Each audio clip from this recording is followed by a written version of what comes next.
안녕하십니까, 홍쌤입니다. 오늘의 강의 시작하도록 하겠습니다.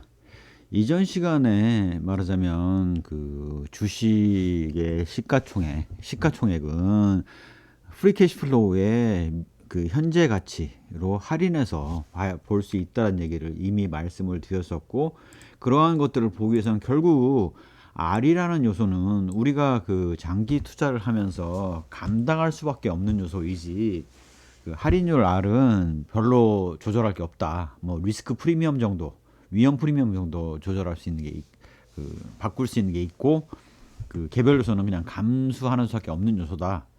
결국 우리가 알아야 되는 요소는 프리캐시 플로우의 그 앞으로 미래 그 프리캐시 플로우가 어떤 식으로 변해갈지에 대해서 전망을 하고 예상을 하는 것들이 가장 중요하다고 볼 수가 있다라는 얘기를 했습니다.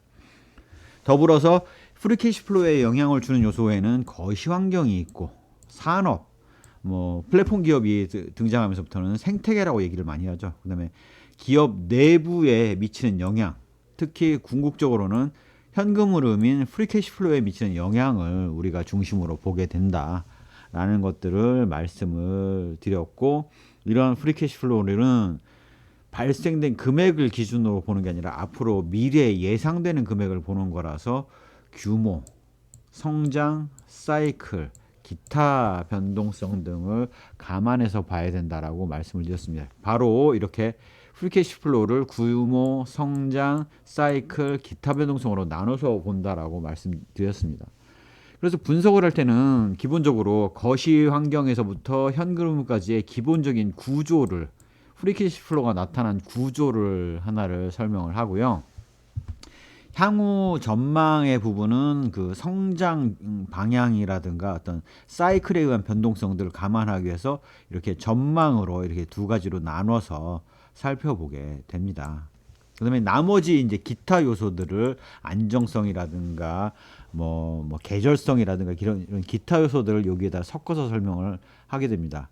특히 그 거시경제 요소부터 거시 환경 요소부터 현금흐름까지를 연결해서 분석하기 위해서 뭐 가장 대표적인 예를 들면 경제 성장은 산업 성장에 어떤 영향을 주는지, 산업 성장이 사업 성장에 어떤 영향을 주는지, 사업 성장이 프리캐시 플로우 성장에 어떤 영향을 주는지까지를 전반적으로 연결해서 보는 거고요.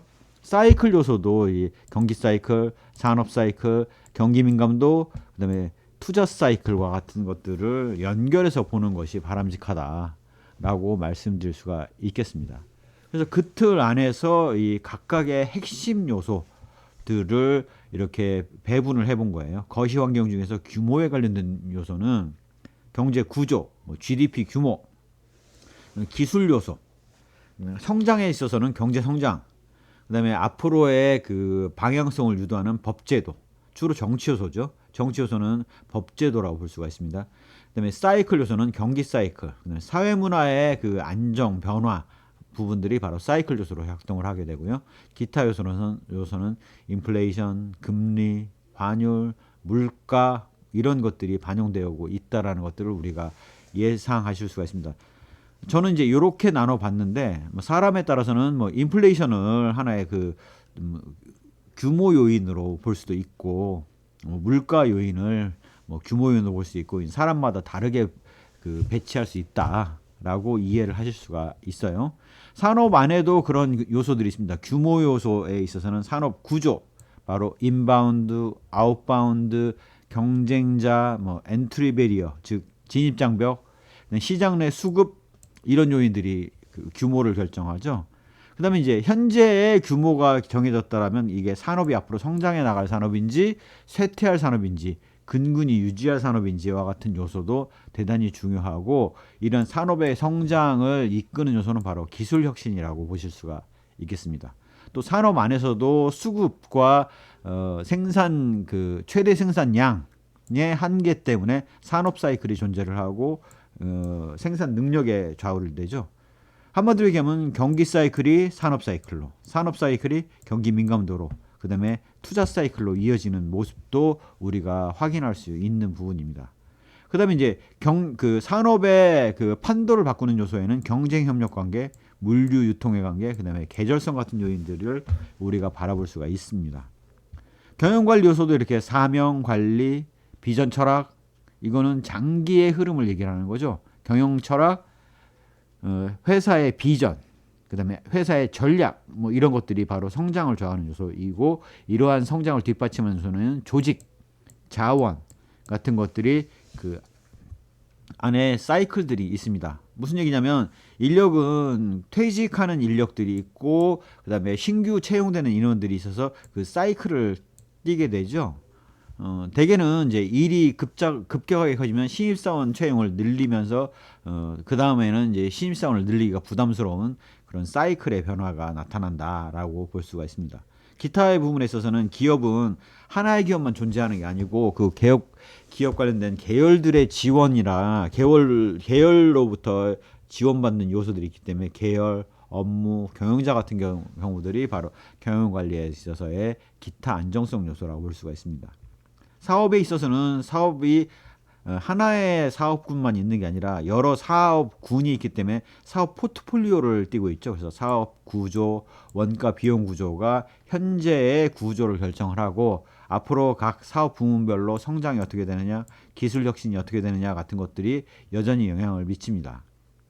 여기에 그 산업에서의 기술은 채택되었든 채택되지 않았든 산업 내 존재하는 기술인 반면 여기 기술 혁신은 해당 회사에서 채택하고 보유하고 있는 기술들을 어떻게 혁신해 나가느냐라는 요소라서 같은 기술 혁신이지만 조금 다르다라고 보실 수가 있습니다. 경기 민감도와에 따라서 매출액의 증감이 사이클을 타고 나타나죠. 수급에 따른 그 수급과 공급 요소인 최대 생산 가능액의 차이가 나타나기 때문에 이런 경기 민감도가 나타난다. 그다음에 운전 자본의 안정성이라든가 계절성, 물류 유통 같은 것들이 나타날 수 있다라는 것들을 우리가 알 수가 있습니다. 여기 산업에서 얘기하는 계절성은 주로 수요에 있어서의 계절성을 나타내는 반면 여기에서 계절성은 해당 기업의 그 공급 능력에 따른 계절성을 나타내고 있다라고 보실 수가 있겠습니다. 투자에 있어서도 경상 투자의 경우는 발생을 안 하면 공장이 조만간 멈춰야 되는 거지 않습니까? 그래서 그 캐펙스 같은 경우가 대단히 중요하게 되고요. 그다음에 커버리지 같은 경우는 차입금의 감소와 함께 이자 비용 감소에 따른 구조 변화가 나타나기 때문에 그런 구조 요소로 나타납니다. 성장에 있어서는 투자를 해야지만이 유형자산 투자나 설비 투자를 해야지만이 해당 기업의 영업활동 현금이 늘어날 수 있는 근간이 되죠. 그래서 투자 구조라든가 그러한 투자를 집행하기 위한 차입 구조 같은 부분이 바로 성장을 야기하는 요소이다라고 볼 수가 있습니다. 사이클에 있어서는 신규 투자를 한번 집행하면 그러한 부분은 그 다음에 바로 또 신규 투자를 또 집행하기는 어렵죠. 그래서 대규모 신규 투자는 뭐 한 3에서 5년 정도마다 한 번씩 이루어지는 그런 사이클들을 가지고 있다라고 볼 수가 있고 그에 따른 레버리지 효과도 같이 나타나고 있음을 알 수가 있습니다. 기타에 있어서는 유동성이라든가 자금 조달, 우리가 그 우발채무 및 특약조항에서 보았던 사항들이 주로 이 그 투자 재무의 안정성과 관련된 요소로 작동하고 있다는 것들을 아실 수가 있습니다. 결국은 이러한 것들을 통해서 현금 흐름의 규모를 결정하게 되고 캐펙스가 결정되어 있으면 바로 이거는 FCF로 연결되는 거라서 FCF의 규모, 그다음에 앞으로 이 기업의 그 전체 흐름을 봤을 때 FCF가 성장해 나갈 수 있는지, 투자와 사이클에 따라서 자금 만기에 따라서 자금을 지급할 수 있는지, 그 다음에 기타 안정성으로서는 부족 자금을 조달하거나 자금의 수급에 따른 부분을 영업부에서 충분히 조달할 수 있는지와 같은 요소들이 좌우돼서 영향을 준다라는 것들을 상세하게 우리가 보실 수가 있습니다. 그러면 이제 이런 의문이 드시죠. 와, 이 많은 걸 어떻게 다 봐? 이렇게 생각해 보시면 될 것 같아요. 처음 해당 기업을 분석할 때는 대단히 그래서 시간이 오래 걸립니다. 경제 구조부터 해서 경기 민감도, 사이클, 그다음에 각각 경제 환경 변화에 따른 기업의 방안, 산업 구조, 인아웃바운드, 생태계, 그다음에 해당 기업의 경영 철학, 비전, 조직 구조, 이런 것들을 다 봐야 되면 처음에는 오래 걸리는데 지속적으로 투자를 했으면 계속 그 기업에 대해서 우리가 관찰을 하고 공부를 하지 않습니까? 예를 들어서 이제 사업 보고서 같은 것들을 보면서 이제 추려서 볼 수 있는 부분을 보고, 그다음에 부족한 부분은 여타 참고 자료를 보게 되죠. 예를 들어서 이제 그 각 그 사의 주주 관계 사항에 보면 사업 보고서에 안 나와 있는 다양한 정보들이 또 나와 있는 것들이 있고, 그다음에 이제 실적 발표한 것에 따른 IR 자료 같은 것들을 보면서 내지는 공시 자료를 보면서 우리가 유추할 수 있는 부분들이 많이 있고, 그걸 하나하나 더해 나가는 과정이다. 그래서 한 번에 이 모든 걸 다 파악할 수 있는 방법은 없습니다. 하지만 뭐 내가 투자하고 있는 기업이 뭐 경제 성장과 관련해서는 별 영향이 적다 그러면 이거는 다음번에, 뭐 경기 사이클은 좀 상대적으로 뭐 경기 민감도에 비해서는 중요도가 떨어진다 그러면 다음번에 살펴본다든가 해서 시간을 두고 점차 파악해 나가는 과정이지, 한꺼번에 모든 걸 파악하기에는 너무 모르는 정보가 많고 공부가 많이 필요합니다.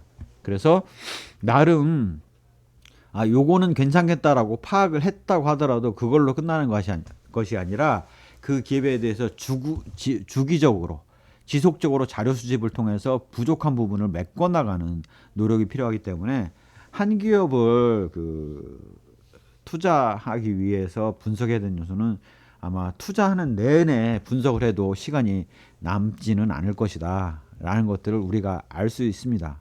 결국 우리가 그 프리캐시 플로우의 미래에 예상되는 평균적인 프리캐시 플로우를 뽑아서 그거를 현재 가치화해서 할인을 해가지고 시가총액, 바로 시가총액을 주식수로 나누면 주가지 않습니까? 주가가 오를 것이다 떨어질 것이다를 예상했듯이 이 할인율보다는 프리캐시 플로우의 규모, 성장, 사이클, 기타 요인에 의한 항구적인 변화, 일시적인 변화는 도로 다 꺼질 수 있죠. 그래서 항구적인 변화를 통해서 우리가 주가의 흐름을 예측하는데 활용하고 있다. 즉 기업 FCF가, 기업 프리캐시플로우가 늘어나고 항구적으로 증가해야지만이 기업 가치인 주가가 항구적으로 증가할 수 있다라고 말씀드릴 수가 있겠습니다. 그래서 모든 항목을 볼 수는 없고, 뭐 내가 봤을 때 평소에 2개월 봤을 때 뭐 경제 구조는 관계가 없다 그러면 패스, 뭐 정치 법제도의 변화가 별로 없었다 패스, 사회 문화가 미친 영향이 별로 없었다 패스 하면서 꼭 필요한 부분들만 집중적으로 살펴보는 것이 시간적인 그 손실을 최소화하면서 시기적절한 의사 결정을 내릴 수 있는 그 방법이다라고 말씀드릴 수가 있겠습니다. 이전에 배웠던 것들의 흐름을 전반적으로 보셨고 그거의 세부 요소들을 일부러 나열을 해 보았습니다. 뭐 사람마다는 제가 이제 이렇게 분류해 놓은 것들에 대해서 뭐 나는 아니라고 생각해 라고 이제 보실 수 있는데, 그런 부분들은 그 본인의 시각에 따라서 분류를 새로 하시면 돼요. 제가 봤을 때는 이렇게 분류했을 때 여러 기업들을 분석했을 때 큰 그 문제점이 없었는데, 생각이 다르시면 달리 보실 수가 또 있다라는 것들을 좀 설명을 드리고요. 이 각각의 것과 각각의 항목들에 대해서 이제 탑다운으로 분석하는 방법 플러스 바텀업으로 어떤 자료들을 우리가 볼 수 있는지를 같이 살펴보는 걸 통해서 기업 분석을 하나하나 해나가려고 합니다. 예, 제 강의가 도움이 되셨다면 구독, 좋아요, 알림 설정 부탁드리겠습니다. 감사합니다.